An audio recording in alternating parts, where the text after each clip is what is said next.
Good evening everyone. तो हम class ninth के लिए मैथ्स पढ़ रहे थे और हमने मेंसुरेशन स्टार्ट किया था इस वीक में। ठीक है, यानी कि हमने क्षेत्रमिति स्टार्ट किया था। और क्षेत्रमिति में भी हम लोग कहाँ तक पढ़ चुके थे? क्षेत्रमिति के अंदर हमने यहाँ तक कवर कर लिया था लास्ट क्लास में, क्षेत्रफल की इकाइयाँ और उनका रूपांतरण। यानी कि हमने पढ़ लिया था क्षेत्रफल की इकाइयाँ। जैसे कि हम आपको कुछ क्षेत्रफल की इकाइयाँ रिवाइज करा देते हैं। हमने पढ़ा था मीटर स्क्वायर होता है, सेंटीमीटर स्क्वायर होता है, मिलीमीटर स्क्वायर होता है, और हमारे पास में कौन होता है? हेक्टेयर होता है। ठीक है, तो हमने ये पढ़ा था कि क्षेत्रफल की इकाइयां होती है। अब हमने ये भी चीज पढ़ी थी, गुड इवनिंग, तो हमने ये भी चीज पढ़ी थी कि जब हम मीटर स्क्वायर से सेंटीमीटर स्क्वायर में जाते हैं तो हम 10,000 से गुणा करते हैं। कितने से गुणा करते हैं हम? 10,000 से। और जब हम सेंटीमीटर स्क्वायर से मिलीमीटर स्क्वायर में जाते हैं तो हम 100 से गुणा करते हैं। यही चीज हमने पढ़ी थी। अगर हम उल्टा करें, उल्टा, यानी कि अगर हम सेंटीमीटर स्क्वायर से मीटर स्क्वायर में आए तो हम भाग करेंगे 10,000 से। ये भी हम पढ़ चुके थे। और जब हम मिलीमीटर स्क्वायर से सेंटीमीटर स्क्वायर में आएंगे तब भी हम भाग करेंगे 100 से। और हम जानते हैं कि एक हेक्टेयर का मान कितना होता है? कि एक हेक्टेयर का मान होता है 10,000 मीटर स्क्वायर। तो ये हमने लास्ट क्लास में कवर कर लिया था सारा का सारा, कि हमने क्षेत्रफल की इकाइयों के बारे में पढ़ लिया था और उनके रूपांतरण के बारे में पढ़ लिया था कि उनको एक इकाई से दूसरी इकाई में कैसे बदलते हैं। ठीक है, तो अगर इतना सभी को रिवाइज हो गया तो जल्दी से एक बार वाई टाइप कर दे कि हाँ सर हमें रिवाइज हो गया है। अगर किसी बच्चे को कोई डाउट है तो वो जल्दी से एक बार पूछ सकते हैं। सभी को समझ में आ गया है, रिवाइज हो गया है? ठीक है, तो चलिए अब आपका चैट सेक्शन बंद कर देते हैं। चलिए ठीक है बच्चे, अब आपका चैट सेक्शन बंद कर देते हैं क्योंकि सभी को समझ में आ गया है। तो अब आपकी स्क्रीन पर एक पर्सन आपको दिखाया गया है, तो आप इसको जल्दी से हल करें। और हल करने के बाद में क्या करेंगे? सभी बच्चे पोल सेक्शन के अंदर वोट करेंगे। देखिए आपकी स्क्रीन पर एक पर्सन आपको दिखाया गया है जिसके अंदर आपसे पूछा गया है कि दो आकृतियों का क्षेत्रफल कितना है। एक का तो क्षेत्रफल है 40,000 सेंटीमीटर स्क्वायर और एक आकृति का क्षेत्रफल कितना है? 2 मीटर स्क्वायर। और आपसे पूछा गया है बताइए दोनों आकृतियों का कुल क्षेत्रफल कितना होगा। आपको दो आकृतियां दी गई हैं, उनमें से एक आकृति का क्षेत्रफल है 40,000 सेंटीमीटर स्क्वायर और दूसरी आकृति का क्षेत्रफल है 2 मीटर स्क्वायर। तो आपसे पूछा गया है बताइए दोनों आकृतियों का कुल क्षेत्रफल कितना होगा। तो सभी बच्चे इस प्रश्न को जल्दी से हल करेंगे अच्छे से, और हल करने के बाद में पोल सेक्शन के अंदर जल्दी से वोट करेंगे। और जिन बच्चों के पास में पोल का सेक्शन नहीं आता है वो क्या करेंगे?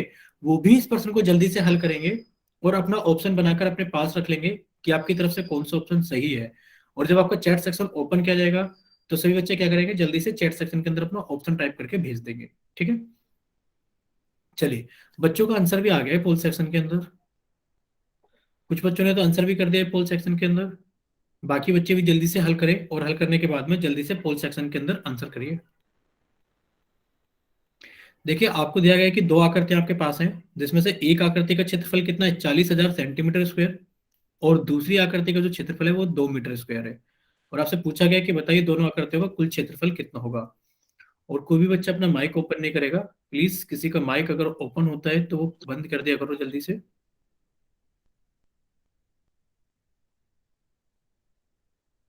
चलिए अब आपको पास में कितना टाइम और दे दें आपको?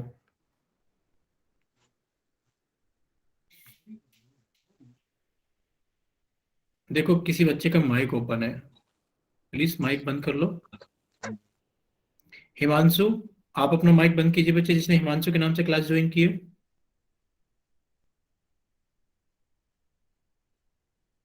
चलिए अब आपके पास में आखिरी 20 सेकंड है। जिन बच्चों ने पोल के अंदर आंसर नहीं किया है वो जल्दी से हल करके पोल के अंदर आंसर कीजिए। अब आपके पास में आखिरी 20 सेकंड है कि जिन बच्चों ने पोल के अंदर आंसर नहीं किया है उनके पास में पोल का ऑप्शन आता है तो वो जल्दी से हल करके पोल के अंदर आंसर कर दीजिए। और अब आपके पास में आखिरी 10 सेकंड है कि जिन बच्चों के पास में पोल का ऑप्शन आता है वो जल्दी से हल करें और जल्दी से पोल सेक्शन के अंदर वोट कर दीजिए। और अब आपके पास में आखिरी 5 सेकंड है।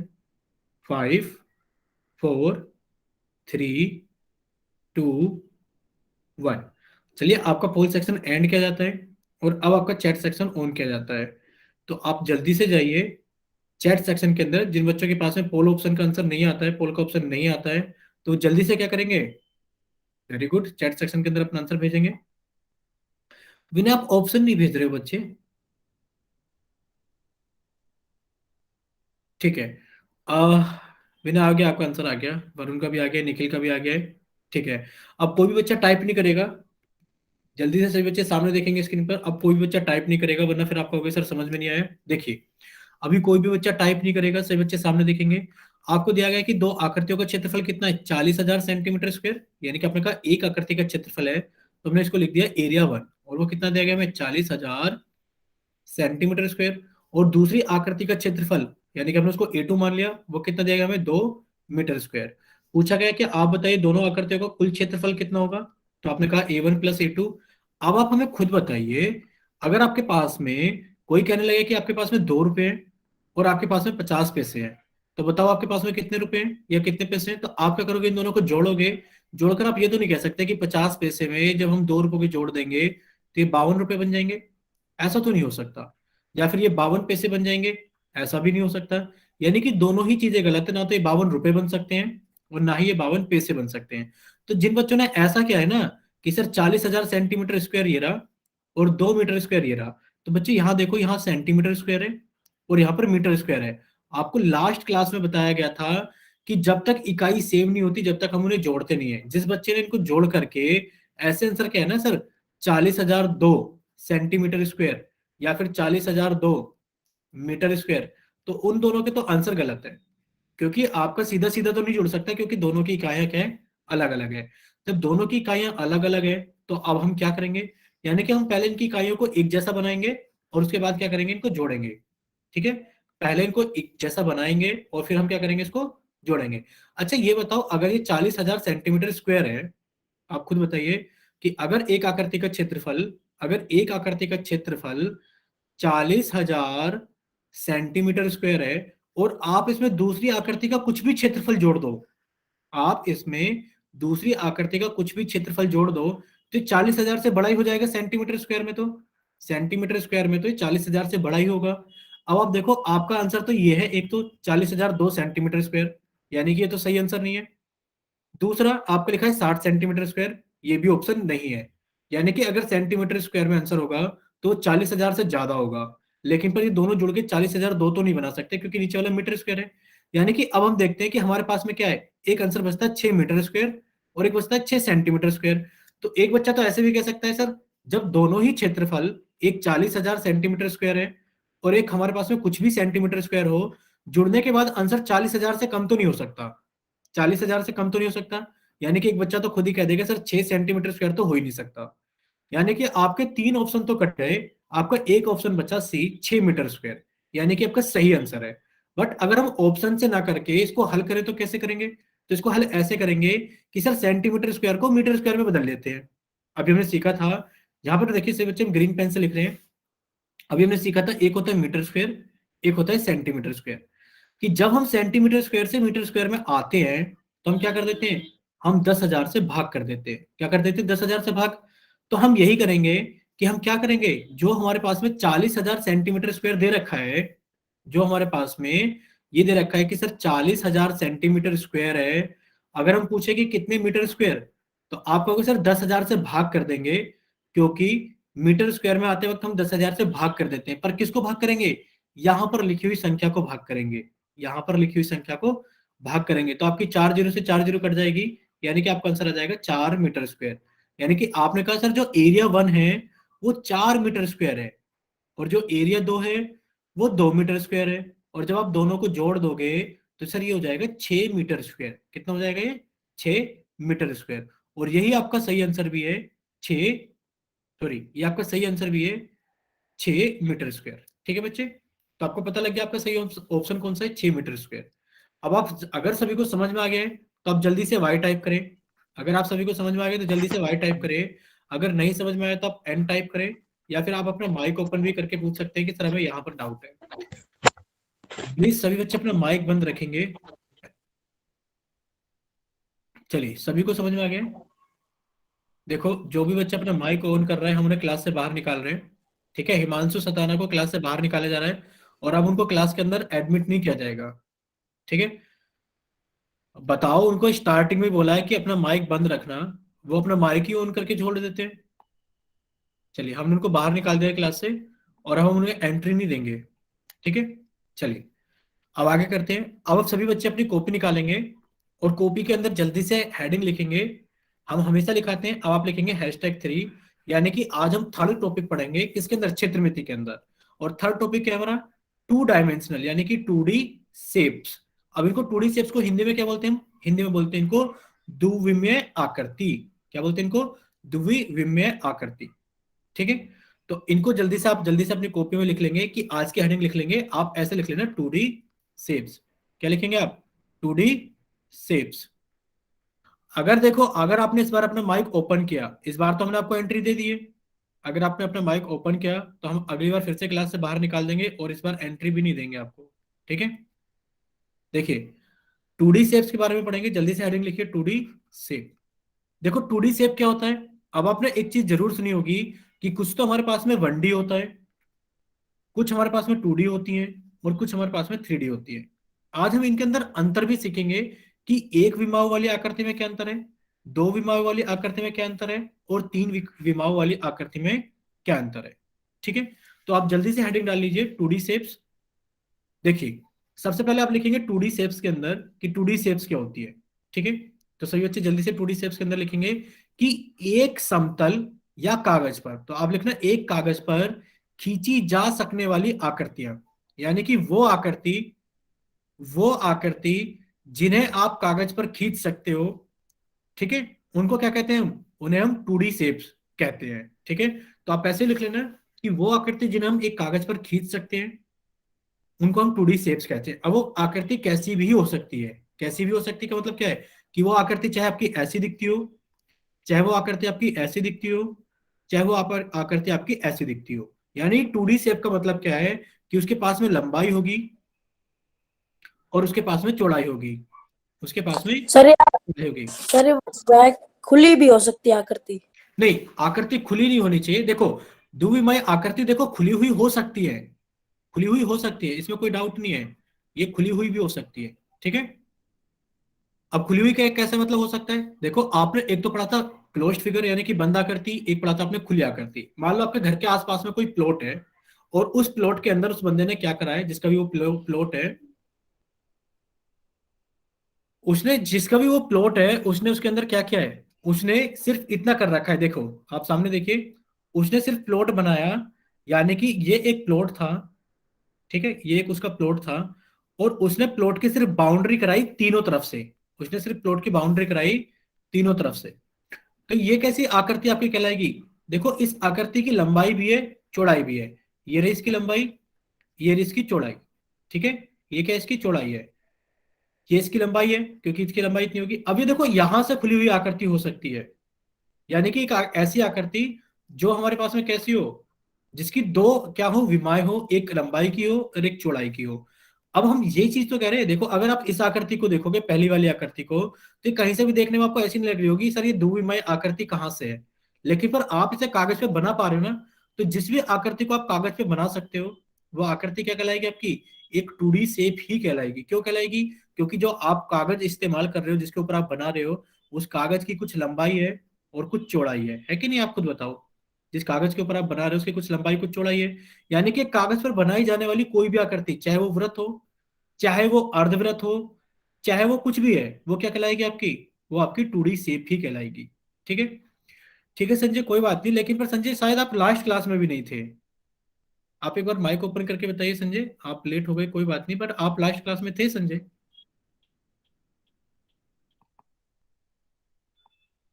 संजय शायद लास्ट क्लास में आप नहीं थे, कोई बात नहीं। आप रेगुलर क्लास आया करें टाइम से बच्चों, आपको कुछ चीजें सीखने के लिए भी मिलती है। ठीक है। चलिए। सर नहीं था मैं। हाँ हमें याद है आप नहीं थे, हमें हर बच्चे का पता होता है कौन आया है कौन नहीं आया है। चलिए, तो ये 2D शेप सभी को क्लियर हो गई ना, कि वो आकृतियां कैसी भी हो जिन्हें आप एक कागज के ऊपर बना सकते हो, आपकी 2D, यानी कि वो आपको द्विविमीय आकृति कहलाएंगी। क्यों कहलाएंगी, क्योंकि जिस कागज पर आप बना रहे हो उस कागज का क्या है, उस कागज के पास में एक लंबाई है और एक चौड़ाई है। ठीक है। देखिए, अब यहां पर कुछ महत्वपूर्ण आपको दी गई है द्विविमीय आकृति, यानी कि कुछ महत्वपूर्ण 2D शेप्स दी गई है, कुछ महत्वपूर्ण 2D शेप्स दी गई है। और इन महत्वपूर्ण शेप्स का क्या काम है, आप देखिए, इनका ये चीज है कि कुछ महत्वपूर्ण 2D शेप्स आपको दी गई हैं। यहाँ पर आपको एक त्रिभुज दिखाया गया है, यानी कि आपने चैप्टर नंबर 7 में त्रिभुज पढ़ा था, हमने आपको पूरा त्रिभुज पढ़ाया था।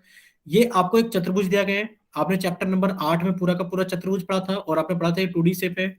इसी तरीके से आपने चैप्टर नंबर 10 में पूरा वृत्त पढ़ा था और हमने ही आपको सारी चीजें पढ़ाई थी, हमने ही आपको सारी चीजें पढ़ाई थी। तो ये सभी क्या है, ये कुछ महत्वपूर्ण 2D शेप्स है। और महत्वपूर्ण क्यों?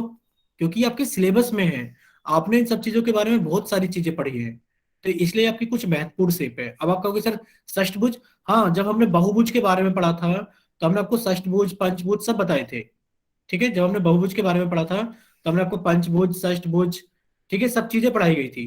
तो ये षष्ठभुज यानी कि ये भी क्या है, ये भी आपकी एक द्विविमीय आकृति 2D शेप है। अब आप ये नहीं कहोगे सर इसकी तो 6 भुजाएं हैं, ये रही देखिए। अब आप क्या कहोगे, आप ये तो नहीं कहोगे सर इसकी 6 भुजाएं हैं, 1 2 3 4 5 6, यानी कि 6 भुजाएं होने से ये आपके पास में ऐसा नहीं होगा कि इसकी 6 भुजाएं तो ये कुछ और हो जाएगा, लेकिन पर आप इसे कागज पर बना पा रहे हो, भले ही 6 भुजाएं इसकी, लेकिन पर ये क्या कहलाएगा आपका, ये आपका 2D शेप ही कहलाएगा, भले ही इसके अंदर 6 भुजाएं हैं। ठीक है, अब ऐसा नहीं है कि जिसकी 8 भुजाएं होंगी 10 भुजाएं होंगी तो हम उन्हें कुछ और कहेंगे, जिसकी 100 भुजाएं भी होंगी वो भी क्या कहलाएगा आपका, अगर आप उसे बना पा रहे हो एक कॉपी के कागज के ऊपर, तो आप क्या कहोगे, उसको 2D शेप कहोगे। अब कुछ बच्चे ये कह सकते हैं सर जो हमारे पास में 3D फिगर होती है वो भी तो क्या होती है, वो भी तो कॉपी के ऊपर बनाई जाती है। बिल्कुल, अगर आप 3D, यानी कि अगर आप 3D शेप्स की बात करोगे, जैसे कि ये बॉल है, ठीक है भाई, आप इसको कॉपी के ऊपर बना देते हो क्योंकि हम इसको गोले के नाम से पढ़ते हैं, एक गोला, ये गोला है, यानी कि हमारे पास में एक वृत्त होता है और एक गोला होता है, दोनों एक जैसे दिखते हैं। अब जो हमारे पास में वृत्त है, अब आप बताओ जो आपके पास में कड़ा होता है जो आप हाथ में पहनते हो, या चूड़ी होती है, या आपका जो सिक्का होता है, या साइकिल का जो पहिया होता है, वो सब व्रत के एग्जाम्पल है, वो सब क्या है, व्रत के ही एग्जाम्पल है, व्रत के उदाहरण है। लेकिन पर जो आपकी फुटबॉल होती है, जो आपकी बॉल होती है, जो आपकी वॉलीबॉल होती है, ये सब किसके एग्जाम्पल है, ये सब आपके गोले के एग्जाम्पल है। अब जो गोला होता है वो तो 3D होता है और जो व्रत होता है वो 2D होता है। यानी कि आप ऐसा भी कह सकते हो, क्योंकि देखो आपने जब कॉपी के ऊपर से गोला बनाया तो एक वृत्ति आपको दिख रहा है, दिख रहा है कि नहीं दिख रहा है, यहाँ पर आपको बॉल जरूर दिख रही है, लेकिन पर बॉल कैसी दिख रही है आपको, अब ऐसी तो नहीं दिख रही कि ये बॉल कितनी मोटी है कितनी पतली है, यानी कि जो उसकी 3D शेप है, जो उसकी थर्ड डायमेंशन है, वो आपको नहीं दिखाई दे रही। इसी तरीके से जिस कमरे के अंदर आप बैठे हो, आप इस कमरे को चारों तरफ से देखो, तो इस कमरे की कुछ लंबाई है, इस कमरे की कुछ चौड़ाई है। अब बताओ हम इसकी ऊंचाई को कहाँ बनाए, अब या तो ये बाहर निकलेगी या ये अंदर की तरफ जाएगी स्क्रीन से, तो आप नहीं देख सकते ना तीसरी विमा इसकी। यानी कि जब आप 3D फिगर बनाओगे तो या तो एक उसकी लंबाई बना दोगे, एक उसकी चौड़ाई बना दोगे। अब जो तीसरी विमा होगी आपको अपने आप माननी पड़ती है कि ये रही इसकी तीसरी विमा, आपने इसको एज्यूम किया है, इसको आपने इसको माना है, बट आप उसे बना तो नहीं सकते ना कॉपी के ऊपर। तो इसी तरीके से आप मान लेते हो, वरना तो आप कहोगे सर 3D शेप्स तो हम कॉपी के ऊपर बना ही नहीं पाएंगे, बना लेते हैं, हम ऐसा मान लेते हैं। जैसे कि आपका घनाभ है, घनाभ क्या है आपका, एक 3D शेप है, यानी कि ये भी आपके पास में 3D शेप है, और जब आप घनाभ बनाते हो तो आप उसको ऐसे बना के दिखाते हो, यानी कि फिर आप कहोगे सर इनमें और इनमें क्या अंतर हो गया, यानी कि जो 3D फिगर होती है आप उसे कॉपी के ऊपर बनाते हो और उसको एज्यूम करते हो, आप कॉपी के ऊपर उसे बना नहीं सकते। अब आपसे कोई पूछे जाए बताओ इसकी ऊंचाई कितनी है, तो आप नहीं बता सकते, यानी कि बस आप अंदाजे से क्या कर लेते हो, आप इसको बता देते हो कि हाँ ये एक 3D फिगर है। ठीक है, तो अब मोटा मोटा इसके अंदर डिफरेंस क्या है 3D में और 2D में, हम 3D और 2D में इतना डिफरेंस मानते हैं कि 3D वो आकृति होती है जिनके अंदर आप कुछ भर सकते हो, जिनके अंदर आप कुछ भर सकते हो, जैसे फुटबॉल के अंदर हवा भर सकते हो, पानी भर सकते हो। इसी तरीके से ये आपका एक बेलन दिखाया गया है, ये एक 3D फिगर है, आप इसके अंदर कुछ सामान भर सकते हो। अब आप कहोगे सर ये बेलन तो नहीं, हमें लग रहा है कुछ सामान रखने वाला लग रहा है, तो इस टाइप की आकृति को हम बेलन ही कहते हैं, ये आप आगे पढ़ोगे। ठीक है, अब जैसे कि ये पेन है हमारे पास में, ठीक है ठीक है, आप निकल आइए 10 मिनट में जल्दी से। ठीक है, ये पेन है, ये मार्कर है, ये भी क्या हमारे पास में 3D फिगर है, क्योंकि हम इसके अंदर भी सामान भर सकते हैं, जैसे इसके अंदर इंक भरी हुई है, या फिर एक रुई का वो लगा होता है गोला जिसके अंदर इंक भरी जाती है। तो वो सभी चीजें जिनके अंदर आप कुछ चीजें भर सकते हो, सामान रख सकते हो, आपकी 3D फिगर्स कहलाती है। अगर इतना सभी कुछ समझ में आ गया है तो आप एक बार जल्दी से वाई टाइप करो कि हाँ सर हमें समझ में आ गया है 2D फिगर्स क्या होती है और 3D फिगर्स क्या होती है। अगर किसी बच्चे को नहीं समझ में आया तो डाउट है तो वो एन टाइप करके भेजे, या अपने माइक ओपन करके पूछ सकते हैं। ठीक है, सभी को समझ में आ गया है, वेरी गुड। अब हम क्या कर देते हैं, आपका चैट सेक्शन कुछ समय के लिए बंद कर देते हैं, क्योंकि वजह आपको पता है चैट सेक्शन बंद करने की क्या वजह होती है। ठीक है, यानी कि अब आपकी स्क्रीन पर एक पर्सन दिखाया जाएगा, चलिए, तो अब आप देखिए इस पर्सन को जल्दी से, चलिए अभी पर्सन नहीं कराते आपको, हम आपको थोड़ा सा और आगे ही पढ़ा देते हैं बच्चों, ठीक है। चलिए, तो आप हेडिंग डाल लेना पेरीमीटर, आप #4 करके लिख लेना, पेरीमीटर एंड एरिया। यानी कि आप पढ़ोगे परिमाप और क्षेत्रफल। किसके बारे में पढ़ोगे? परिमाप और क्षेत्रफल के बारे में, ठीक है। तो हम आपका चैट सेक्शन ऑन कर दिया है, ताकि हम जब आपसे कुछ पूछे तो आप वाई और एन टाइप कर देना। तो जल्दी से कॉपी के अंदर लिखिए पेरीमीटर एंड एरिया, यानी कि हम परिमाप और क्षेत्रफल पढ़ेंगे। देखिए, क्या होता है परिमाप हमारे पास में। अगर हम परिमाप के बारे में बताएं आपको, तो एक बंद आकृति, यानी कि परिमाप निकालने के लिए सबसे ज्यादा जरूरी क्या है कि हमारे पास में एक बंद आकृति होनी चाहिए। हम बंद आकृति का परिमाप निकालेंगे, यानी कि एक बंद आकृति की सीमा। अब देखो, एक वर्ड बड़ा अजीब लगेगा आपको पढ़ने में, कि एक बंद आकृति की सीमा की कुल लंबाई। अब आपको लग रहा होगा ये सीमा क्या है। देखो, सीमा को इंग्लिश में बाउंड्री कहते हैं। क्या कहते हैं इसको? बच्चे माइक बंद प्लीज। बाउंड्री बोलते हैं। बाउंड्री का मतलब क्या है? आप ऐसे समझो कि आपके घर के पास में कोई प्लॉट था, फिर से कोई प्लॉट था, और आपने क्या किया, इस प्लॉट के चारों तरफ दीवारें लगा दी। यानी कि आपने सुना होगा ये वर्ड, कि अगर किसी का खाली प्लॉट होता है गली के अंदर, तो सब कह देते हैं कि चलो इसकी बाउंड्री कर लो। यानी कि आपने क्या कर दिया, इसको चारों तरफ से इसकी घेराबंदी कर दी, दीवार लगा दी। तो यही क्या कहलाएगी, इसकी सीमा कहलाएगी। क्या कहलाएगी? सीमा। यानी कि इंग्लिश में बाउंड्री बोलते हैं और हिंदी में क्या बोलते हैं इसको? सीमा बोलते हैं। तो जो इसकी सीमा, अब बच्चे कुछ बोलना है किसी को क्या? माइक क्यों ओपन कर रहे हो बच्चे? देखिए, तो जो इसकी बाउंड्री होती है उसी को सीमा बोलते हैं हिंदी में। तो एक बंद आकृति की सीमा की कुल लंबाई, यानी कि जब आपने इसके अंदर क्या करा, जब आपने, बच्चे माइक बंद कर लीजिए प्लीज। देखिए, आपने ये एक प्लॉट था और आपने यहां से चलना स्टार्ट किया, और यहां से चलते हुए आप यहां गए, यहां से चलते हुए आप यहाँ गए, यहां से चलते हुए यहाँ गए, और यहां से चलते हुए यहाँ गए। यानी कि जहां से आपने चलना शुरू किया था आप वहीं आ गए। तो आपने कितनी दूरी तय की, आपने कितनी दूरी तय की, यही उसकी सीमा कहलाएगी, यही उसकी बाउंड्री कहलाएगी। और जो इसकी दूरी की जो आप कुछ मान निकालोगे, मान लो कि आपने चला 500 मीटर, या फिर आपने चला 600 मीटर, ये जो कुल लंबाई हो गई है, यानी कि दूरी जो हो गई है, कुल दूरी, यही क्या कहलाती है? इसका परिमाप कहलाती है। क्या कहलाती है? परिमाप कहलाती है।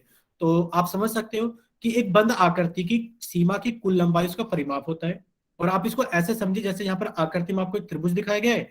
अगर आप त्रिभुज की सभी भुजाओं को जोड़ दें, अगर आप त्रिभुज की सभी भुजाओं को जोड़ दें, कैसे जोड़ दें? सर, ये ए बी मान लेते हैं, ए भुजा थी, ये बी सी मान लेते हैं, बी भुजा थी, और ए सी मान लेते हैं, सी भुजा है। तो अगर आप इसका परिमाप निकालोगे, तो परिमाप कितना हो जाएगा? यानी कि इसका परिमाप हो जाएगा कि आप इसकी भुजाओं को जोड़ देंगे, A B, A plus B plus C, यानी कि आपने भुजाओं को जोड़ दिया। तो जो भी भुजा को जोड़ने के बाद में आएगा, वो आपका परिमाप आ जाएगा। और आपको एक बिंदु स्टार लगा के लिख लेना है कि जो हमारा परिमाप होता है, कि परिमाप का मान सदैव इकाई मात्रक के साथ लिखा जाता है। इकाई मात्रक का मतलब क्या है? इकाई मात्रक का मतलब ये कि अगर हमारी भुजा सेंटीमीटर में, ए सेंटीमीटर, बी सेंटीमीटर और सी सेंटीमीटर, तो जो आपका परिमाप निकल कर आएगा वो भी सेंटीमीटर में ही निकल कर आएगा। आप ये नहीं कहोगे सर हमने 3 बार सेंटीमीटर जोड़ा है, कि 2 सेंटीमीटर प्लस, सॉरी, सर हमने सेंटीमीटर को 3 बार जोड़ा है, कि 2 centimetre plus 3 centimetre plus 4 centimetre. तो परिमाप कितना हो जाएगा? 4, 3, 7 और 2, 9, यानी कि 9 सेंटीमीटर। आपको सेंटीमीटर ही लिखना पड़ेगा। आप ये नहीं कहोगे सर हमने तो 3 बार सेंटीमीटर जोड़ा है, तो हम कुछ और लिखेंगे, नहीं। यानी कि सेंटीमीटर आपको एक ही बार लिखना है, क्योंकि जो मान होता है परिमाप का, वो हमेशा इकाई मात्रक के साथ लिखा जाता है। अब आप बताइए, आप सभी को समझ में आ गया है? तो जल्दी से वाई टाइप करें कि हाँ सर हमें समझ में आ गया है, जल्दी से। और अगर किसी बच्चे को नहीं समझ में आया तो वो एन टाइप कर सकता है, या फिर वो अपना माइक भी ओपन करके बता सकता है कि सर हमें समझ में नहीं आया है। चलिए, सभी बच्चों को समझ में आ गया? Very good. संजय, आप एक बार बच्चे फिर से समझिए। देखिए, हमारे पास में अगर परिमाप पूछा जाता है तो परिमाप क्या होता है? यानी कि एक तो बंद आकृति होनी चाहिए, एक तो बंद आकृति होनी चाहिए, खुली हुई नहीं होनी चाहिए वो आकृति। और उसकी जो बाउंड्री की जो कुल लंबाई है, यानी कि जो बाउंड्री है उसकी टोटल, वो इसका परिमाप होगा। जैसे कि ये त्रिभुज हमें दिखाया गया है, जैसे कि ये त्रिभुज हमें दिखाया गया है। अगर इस त्रिभुज को हम देखें, सॉरी, अगर इस त्रिभुज को हम देखें, तो आप क्या चीज देखोगे इसके अंदर, कि आपने यहां से चलना शुरू किया। कहां से चलना शुरू किया? कि सर हमने ए से चलना शुरू किया, हम बी पर गए, बी से हम सी पर गए, और सी से हम ए पर आए। तो जब हमने इसकी पूरी की पूरी जो लंबाई नापी, यानी कि ए से लेकर बी पर गए, फिर बी से सर सी पर गए, और सी से ए पर गए, तो ये जो टोटल लंबाई होगी, जो कुल लंबाई होगी, यही आपका परिमाप कहलाएगी। यही क्या कहलाएगी? आपका परिमाप कहलाएगी, ठीक है। और परिमाप को क्या करते हैं, परिमाप को सदैव इकाई मात्रक के साथ लिखते हैं। इकाई मात्रक का मतलब क्या है, मान लेते हैं इस त्रिभुज की जो लंबाई थी, ए बी की मान तो था 2 सेंटीमीटर, बीसी का मान था 3 सेंटीमीटर, और एसी का मान था 4 सेंटीमीटर। तो जब आप सभी को जोड़ दोगे यानी कि कुल लंबाई निकाल लोगे पूरी, तो आप कहोगे 2 centimetre plus 3 centimetre plus 4 centimetre, जोड़ा तो 4 प्लस 3 7 प्लस 2 9। अब आप कहोगे सर इसको सेंटीमीटर ही लिखेंगे, क्योंकि जो भी इकाई आपको दी जाएगी लंबाई की, उन सभी को जोड़ करके परिमाप की इकाई भी वही आएगी। ठीक है। अगर मीटर में दी होती तो मीटर, और अगर सेंटीमीटर में दे रखी है तो सेंटीमीटर। अब आप बताइए जल्दी से संजय, आपको समझ में आ गया है बच्चे? ठीक है। अब चलते हैं आगे। ठीक है। तो यहां पर आपको कुछ और उदाहरण दिखाए गए हैं। वहां पर तो आपको एक त्रिभुज दिखाया गया था, यहां पर आपको एक चतुर्भुज दिखाया गया है, पी क्यू आर एस। और जब आप इसकी सभी भुजाओं को जोड़ दोगे, पी से क्यू एक भुजा है, आपने लिखा सर पी क्यू एक भुजा है, क्यू से आर एक भुजा है, आपने लिखा क्यू आर एक भुजा है, आर एस एक भुजा है, आपने कहा आर एस एक भुजा है, और एस पी एक भुजा है। जब आप सभी भुजाओं के मान को जोड़ दोगे, तो जो भी आपका आंसर आएगा वही आपका परिमाप कहलाएगा। वही क्या कहलाएगा, आपका परिमाप कहलाएगा। अब उसके अंदर कितनी भी भुजा हो, 3 भुजा हो, 4 भुजा हो, 5 भुजा हो, आप सभी भुजाओं की लंबाइयों को जोड़ दो, और जोड़ने के बाद जो भी आपके पास में आएगा वो क्या कहलाएगा, उस आकृति का परिमाप कहलाएगा। क्या कहलाएगा वो, उस आकृति का परिमाप कहलाएगा। अब बस आपको एक चीज याद कर लेनी है स्टार लगा के परिमाप के अंदर, कि जो परिमाप होती है, जो परिमाप होती है वो बाउंड्री होती है। क्या होती है, बाउंड्री, यानी कि सीमा की लंबाई होती है। बाउंड्री की लंबाई हमने इंग्लिश में क्यों लिखा है, अभी आपको समझाते हैं इंग्लिश में लिखने की वजह क्या है। बाउंड्री की लंबाई होती है यानी कि सीमा की लंबाई होती है। अब मान लो कि आपके घर के आसपास में एक घर है, हम अच्छा सा घर बना देते हैं, कि मान लेते हैं आपके आसपास में एक अच्छा सा घर है। अब देखो, इस बात से फर्क नहीं पड़ता कि वो 3 मंजिल का बना हुआ है या 4 मंजिल का बना हुआ है या 2 मंजिल का बना हुआ है। अगर आपसे कोई परिमाप पूछेगा, अब इस बात से भी फर्क नहीं पड़ता इसके अंदर कितने कमरे हैं, इस बात से भी फर्क नहीं पड़ता कि इसके अंदर कितने कमरे हैं, 1 2 3 4 5 6 7, हमने 7 कमरे इसके अंदर बना दिए। कोई पूछे कि बताओ इसका परिमाप कितना है, तो सिर्फ आप बाहर बाहर की भुजाओं को जोड़ोगे, आप इसकी कमरे की भुजाओं को नहीं जोड़ोगे। यानी कि जो बाउंड्री होती है, आपको खुद पता है, जो बाउंड्री होती है वो बाहर की ही होती है, वो बाहर की होती है। यानी कि बाहर की कुल लंबाई क्या कहलाती है, परिमाप कहलाती है। यानी कि अगर आपके पास में कोई खेत है, तो खेत के अंदर सिर्फ चारों तरफ तार लगाना, खेत के चारों तरफ तार लगाना, ये यानी कि आपने खेत की बाउंड्री यानी कि परिमाप पर तार लगाया। क्या करा है, आपने खेत की बाउंड्री यानी कि परिमाप पर तार लगाया। ठीक है। अब आप ऐसा तो नहीं करोगे कि अपने खेत को चारों तरफ से बंद कर दो, अब जो इसकी क्यारियां होती है आप उन्हें भी बंद करोगे, नहीं, आप वहां थोड़ी नहीं तार लगाओगे। तो जो इसका जो परिमाप कहलाएगा वो सिर्फ चारों तरफ का कहलाएगा, बाहर बाहर का। ठीक है। तो इतना आप सभी को समझ में आ गया होगा। चलिए, अब बात करें अगर हम क्षेत्रफल की, अब बात करें अगर हम क्षेत्रफल की, कि क्षेत्रफल क्या होता है। तो देखो, क्षेत्रफल एक बंद आकृति द्वारा घेरे गए भाग या क्षेत्र को दर्शाता है। यानी कि अगर ये हमारे पास में क्या है, एक वृत्त है, तो इस वृत्त ने कितना क्षेत्र घेर लिया है, कितना भाग घेर लिया है, ये इसका क्षेत्रफल कहलाएगा। जैसे कि आपके हाथ में अगर एक सिक्का हो 1 रुपए का, और आपने उसको मेज पर रख दिया, तो उसने मेज का जो भी भाग घेर लिया, जो भी भाग उसने मेज का घेर लिया, वो क्या कहलाएगा, वो इस सिक्के का क्षेत्रफल कहलाएगा। अच्छा, आप सभी ने एक चीज की ड्राइंग तो देखी होगी, कि कुछ बच्चे ऐसा करते हैं, उसको पता नहीं क्या ड्राइंग बोलते हैं, स्प्रे ड्राइंग बोलते हैं, क्या बोलते हैं, कि आप ब्रश के अंदर कलर लगा के उसके छींटे मारते हो। करते हो नहीं करते हो, कि ब्रश के अंदर कलर लगा के उसके छींटे मारते हो, जो दांत साफ करने वाला ब्रश होता है। मान लो कि आपने क्या करा, एक डिजाइन बनाया अच्छा खासा अपने ड्राइंग पेपर पे, यानी कि जो आपका ड्राइंग पेपर आता है, आपने इस पर डिजाइन बनाना है। तो क्या करा आपने, यहां पर एक सिक्का रखा, यहां पर एक सिक्का रखा, और एक सिक्का यहां पर रखा, और आपने टूथ ब्रश के अंदर क्या लिया, कलर लिए अलग अलग, और आपने सारे में छिड़क दिए। तो जब आप इन सिक्कों को उठा लोगे, तो आप देखोगे सभी जगह पेंट होगा, सभी जगह क्या हो जाएगा, कलर हो जाएगा अलग अलग तरीके का। लेकिन पर यहां पर जहां पर सिक्के थे, वहां पर कोई भी कलर नहीं होगा, वहां पर क्या होगा, बिल्कुल साफ सफेद होगा। यानी कि जो साफ सफेद क्षेत्र बच गया है, ये क्या कहलाएगा, ये उस सिक्के का क्षेत्रफल कहलाएगा, जो जो क्षेत्र बच गया है। ठीक है। यानी कि क्षेत्र क्या कहलाएंगे, इस सिक्के के क्षेत्रफल कहलाएंगे। ठीक है, कि उसने इतना स्पेस यानी कि इतना स्थान घेर रखा था। अगर सभी को समझ में आ गया क्षेत्रफल क्या होता है, किसी भी चीज के द्वारा घेरा गया स्थान, वो उसका क्षेत्रफल कहलाता है। ठीक है। बताइए जल्दी से, अगर समझ में आ गया तो वाई टाइप करें, अगर नहीं समझ में आया तो एन टाइप करें, या अपना माइक ओपन करके बताइए। ठीक है। चलिए, अब थोड़ा सा आगे चलते हैं। जैसे कि यहाँ पर आपको दिखाया गया है कि यहाँ पर एक चतुर्भुज है, और इस चतुर्भुज ने जितना भी जगह घेर लिया, यानी कि जितना भी जगह घेर लिया, ये इतनी जगह घेरेगा, ये इसका क्या कहलाएगा? क्षेत्रफल कहलाएगा। ठीक है। और हमारा काम क्या है? हमें क्या चीज याद रखनी है? हमें ये चीज याद रखनी है स्टार लगाकर बिंदु में, क्या चीज? कि जो क्षेत्रफल होता है वो सदैव वर्ग इकाई मात्रक के साथ लिखा जाता है। वर्ग इकाई मात्रक का मतलब क्या है? देखिए, यहां पर मान लेते हैं हम कि ये भुजा सेंटीमीटर में थी, ये भुजा सेंटीमीटर में थी, ये भुजा हमारी 8 सेंटीमीटर थी और ये भुजा हमारी 6 सेंटीमीटर थी। अगर हम मान लें कि ये आयत है, अगर हम मान लें कि ये आयत है, तो लास्ट क्लास में हमने पढ़ा था आयत का क्षेत्रफल कितना होता है। पढ़ाया था हमने, लंबाई गुणा गुड चौड़ाई। Evening sir. गुड इवनिंग बच्चे, माइक ओपन मत करो प्लीज। ठीक है। गुड इवनिंग सभी को। Good evening. चलिए, तो हमने पढ़ाया था कि आयत का जो क्षेत्रफल होता है वो कितना होता है? लंबाई गुणा चौड़ाई। आप लंबाई का मान रख दो 8 सेंटीमीटर, गुणा चौड़ाई का मान रख दो 6 सेंटीमीटर। तो इसका क्षेत्रफल कितना आएगा? 8 गुणा 6, 48। अब सेंटीमीटर में आएगा या सेंटीमीटर स्क्वायर में आएगा? बताइए कौन सा सही होगा? तो आप कहोगे सर ये क्षेत्रफल की बात की जा रही है, और क्षेत्रफल में हमने पढ़ा था मीटर स्क्वायर आता है, सेंटीमीटर स्क्वायर आता है, मिलीमीटर स्क्वायर आता है। क्योंकि क्षेत्रफल की इकाई हमेशा वर्ग इकाई होती है, तो आप कहोगे सर यहाँ सेंटीमीटर स्क्वायर आएगा, क्योंकि दोनों ही भुजाएं सेंटीमीटर में थी। ठीक है। और दोनों की इकाइयों का सेम होना बहुत जरूरी है, चाहे वो जोड़ते वक्त हो, चाहे वो गुणा करते वक्त हो। ठीक है। अगर इतना सभी को समझ में आ गया है, तो एक बार जल्दी से वाई टाइप करो कि हाँ सर हमें समझ में आ गया है, जल्दी से। और अगर किसी बच्चे को नहीं समझ में आया है, तो वो एन टाइप करे, या फिर वो अपना माइक ओपन करके बताइए हमें नहीं समझ में आया है। चलिए, सभी बच्चों को समझ में आ गया है ना? ठीक है। तो यहां पर आपको कुछ उदाहरण दिखाए गए हैं, जैसे कि ये आपके पास में एक चतुर्भुज है।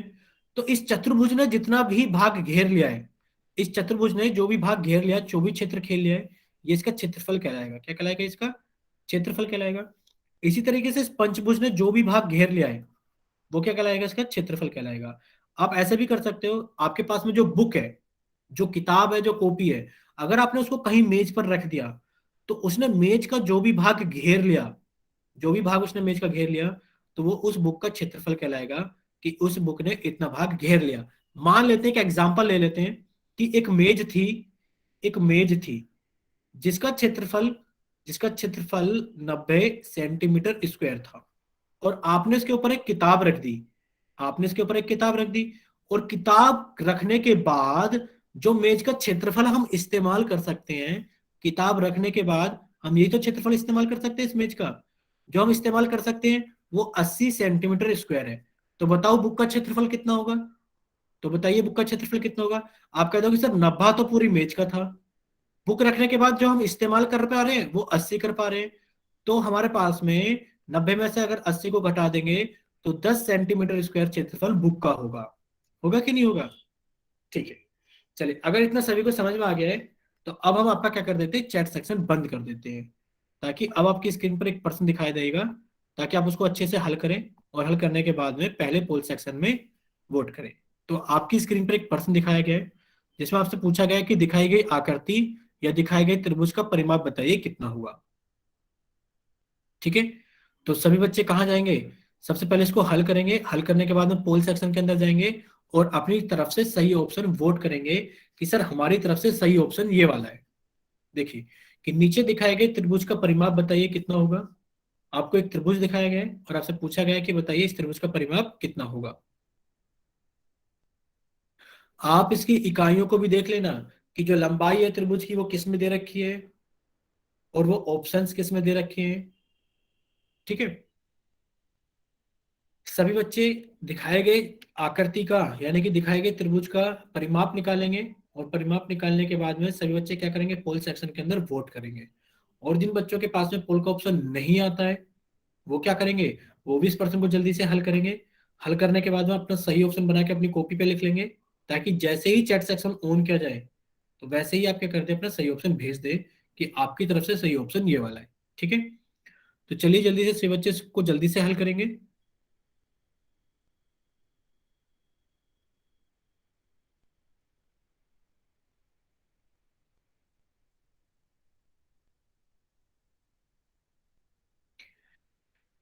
चलिए, अब काफी सारे बच्चों का पोल के अंदर आंसर आ गया है, तो अब आपके पास में आखिरी 20 सेकंड है। जिन बच्चों के पास में पोल का ऑप्शन आ रहा है वो जल्दी से इसको हल करे, और हल करने के बाद में जल्दी से क्या कर दे, पोल सेक्शन के अंदर अपना सही ऑप्शन वोट कर दे। चलिए, अब आपके पास में आखिरी 10 सेकंड है कि जिन बच्चों के पास में पोल का ऑप्शन आ रहा है वो जल्दी से हल करें, और हल करने के बाद में जल्दी से पोल सेक्शन के अंदर वोट कर दें। और अब आपके पास में आखिरी 5 सेकंड है। 5, 4, 3, 2, 1। चलिए, आपका पोल सेक्शन एंड किया जाता है। अब जिन बच्चों के पास में पोल का ऑप्शन नहीं आता है वो जल्दी से चैट सेक्शन में जाए, और चैट सेक्शन में जाकर जिन बच्चों के पास में पोल का ऑप्शन नहीं आता है वही बच्चे जाए, जिन्होंने पोल के अंदर आंसर कर दिया वो ना करें। तो जल्दी से चैट सेक्शन में जाए और अपनी तरफ से सही ऑप्शन भेजिए कि आपकी तरफ से सही ऑप्शन कौन सा है। बच्चे एक ही बार लिखो, आप दो दो तीन तीन बार टाइप करके अपना टाइम ही खराब करते हो। ठीक है। चलिए, अब कोई भी बच्चा क्या नहीं करेगा, अब कोई भी बच्चा कमेंट सेक्शन के अंदर टाइप नहीं करेगा। अब से बच्चे सामने देखेंगे स्क्रीन पर।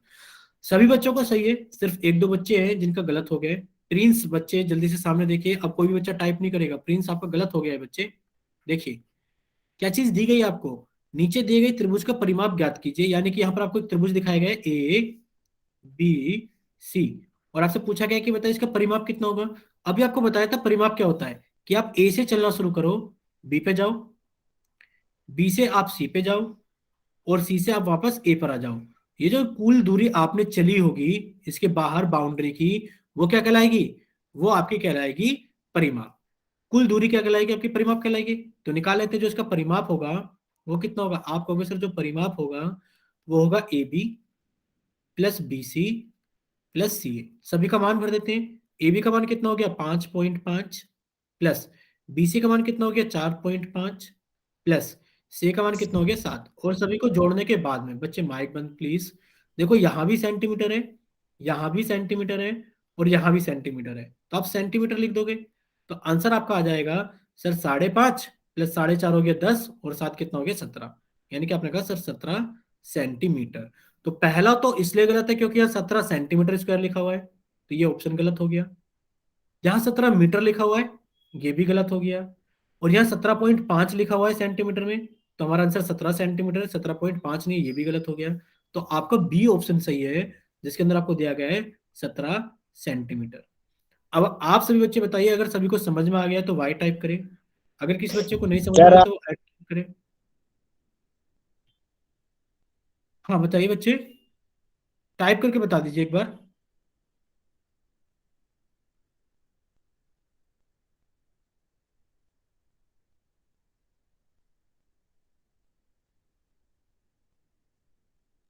ठीक है, चलते हैं आगे।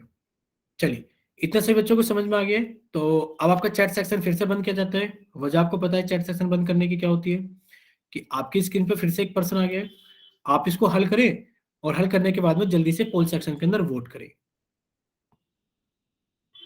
चलिए से बच्चे, पर्सन नंबर 9 को जल्दी से हल करेंगे, और हल करने के बाद में जल्दी से पोल सेक्शन के अंदर वोट कर देंगे।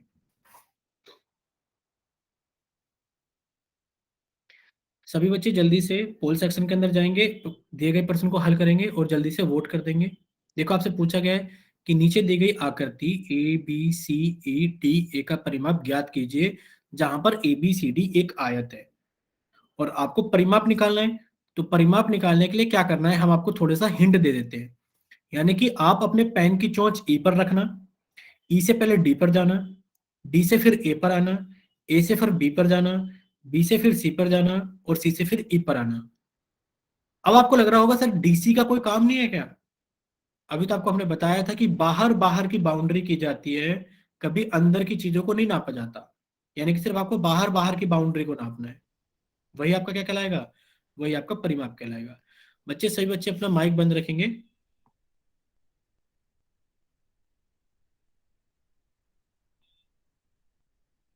चलिए, देखो क्रेजी बॉय के नाम से जिस बच्चे ने क्लास ज्वाइन की है वो अपना माइक बंद रखेंगे प्लीज।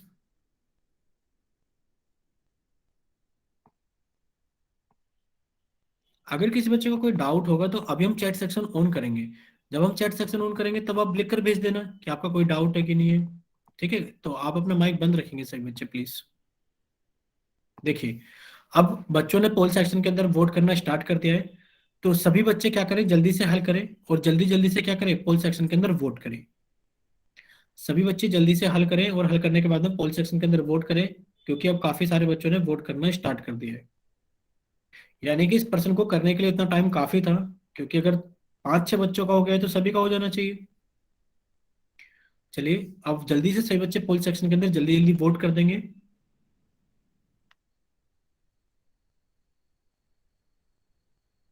चलिए अब आपके पास में आखिरी 20 सेकंड है, क्योंकि काफी सारे बच्चे वोट कर चुके हैं, तो सभी बच्चे क्या करें, जल्दी से हल करें और हल करने के बाद में जल्दी से वोट कर दें। आप सभी के पास में आखिरी 20 सेकंड है, जल्दी से हल करें और हल करने के बाद में जल्दी से वोट कर दें पोल सेक्शन में। अब आप सभी के पास में आखिरी 10 सेकंड है।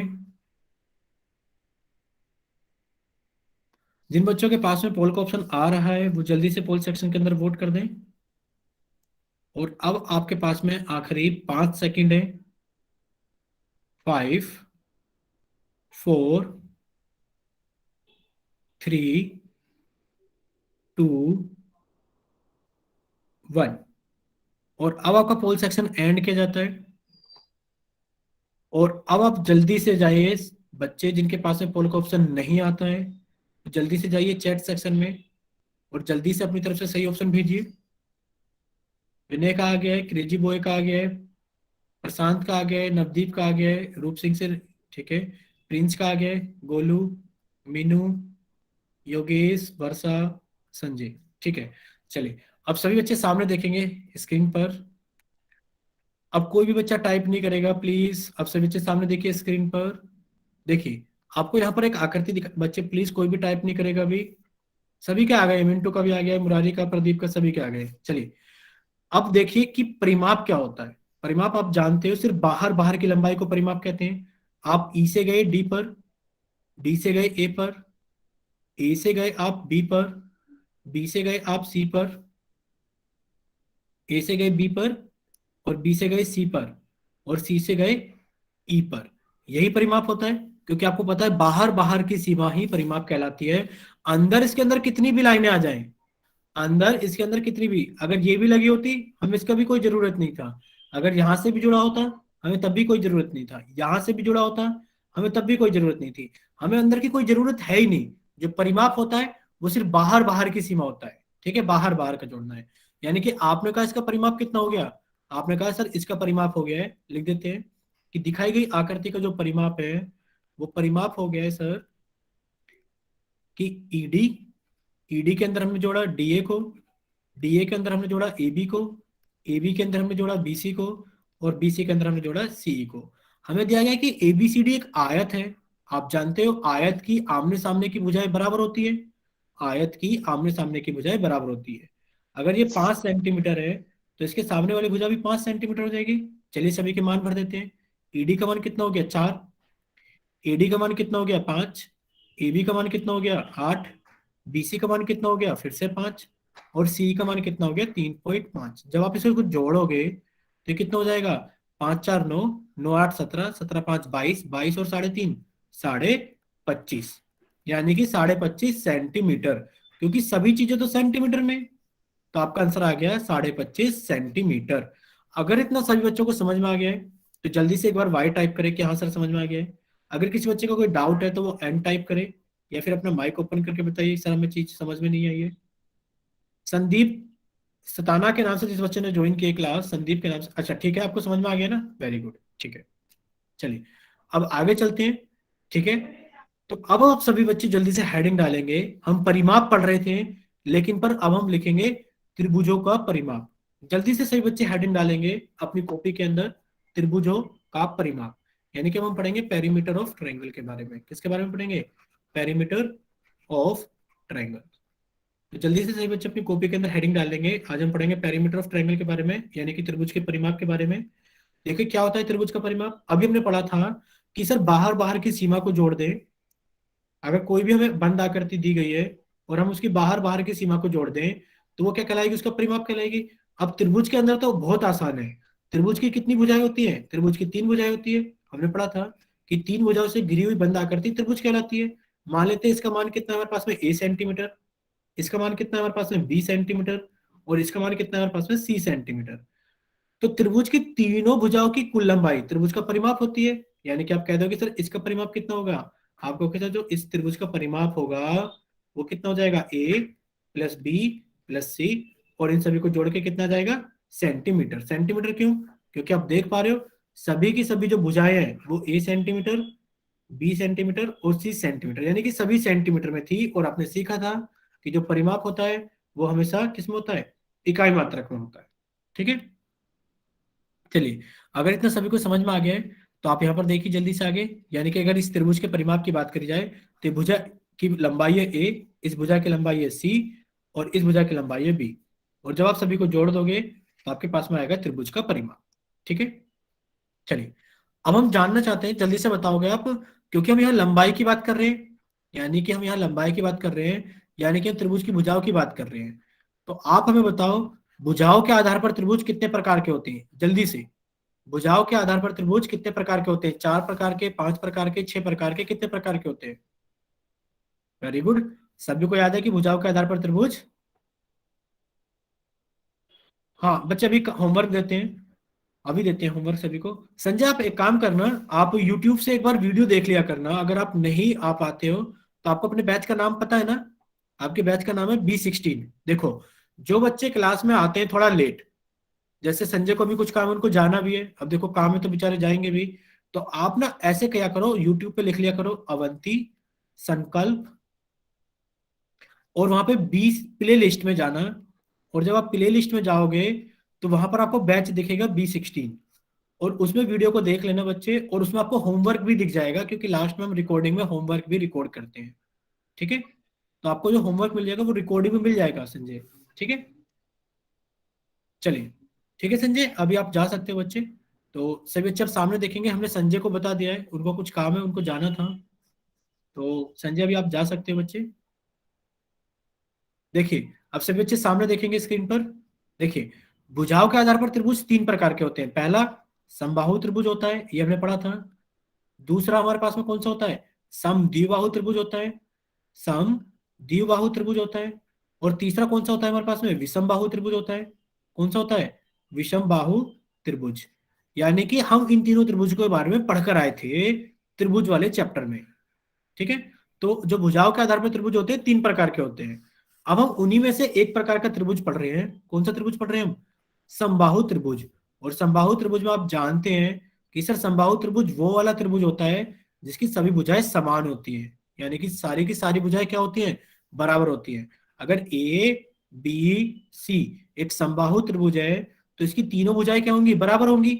जब तीनों भुजाएं बराबर होंगी, हमने मान लिया कि ये भुजा 2 सेंटीमीटर है, ये भुजा 2 सेंटीमीटर है, और ये दो भुजा 2 सेंटीमीटर है। अगर आपसे कोई पूछे बताओ इसका परिमाप कितना होगा, तो आपने कहा सर बहुत आसान है परिमाप निकालना, हम 2 + 2 + 2, क्योंकि 3 भुजाएं हैं, 1 2 3, तो तीनों भुजाओं को जोड़ देंगे वो पीछे आ जाएगा सेंटीमीटर।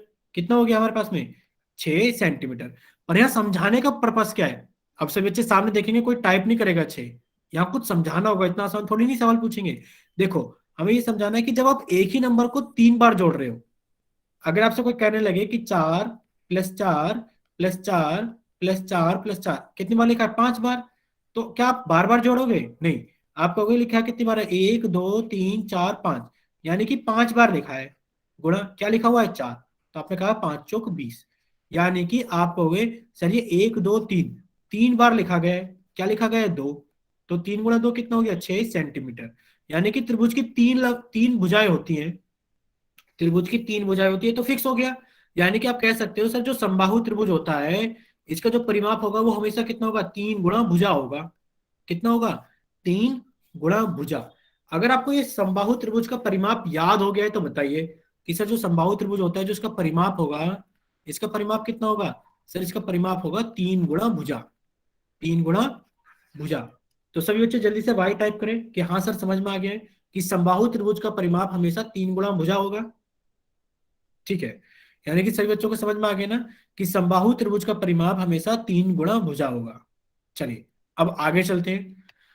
अगर हम बात करें अब समद्विबाहु त्रिभुज की, अगर हम बात करें अब समद्विबाहु त्रिभुज की, तो आप जानते हैं समद्विबाहु त्रिभुज में क्या होता है, यानी कि सर इसकी दो भुजाएं समान होती हैं, इसकी दो भुजाएं कैसी होती हैं, समान होती हैं, और कोई भी एक भुजा अलग होती है, कोई भी एक भुजा अलग होती है, क्योंकि समद्वि का मतलब क्या है, दो भुजाएं समान।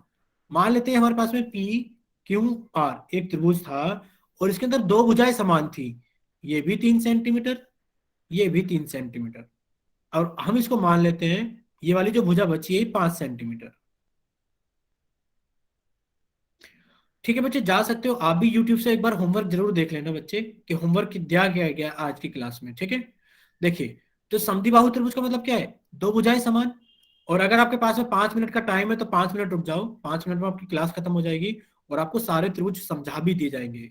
हम तो कहेंगे कि आप 5 मिनट रुक जाओ, जिसने अनुज के नाम से क्लास ज्वाइन की है बच्चे। ठीक है, देखिए, दो भुजाएं समान। ठीक है सर, इसका जो परिमाप होगा, सर इसका जो परिमाप होगा, हम ऐसे लिख लेते हैं, सर एक तो अलग भुजा, क्योंकि सारी भुजाओं को तो जोड़ना है।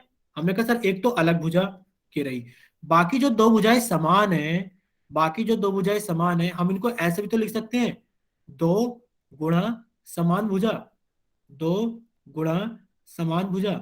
यानी कि जो भी हमें मान दिया गया है, जैसे कि दो गुणा समान भुजा का मान कितना है, 3, तो हमने कहा 2 गुणा 3 प्लस 5, और आप जानते हैं 2 गुणा 3 कितना होता है, 6, 6 प्लस 5 यानी कि कितना हो गया, 11 सेंटीमीटर।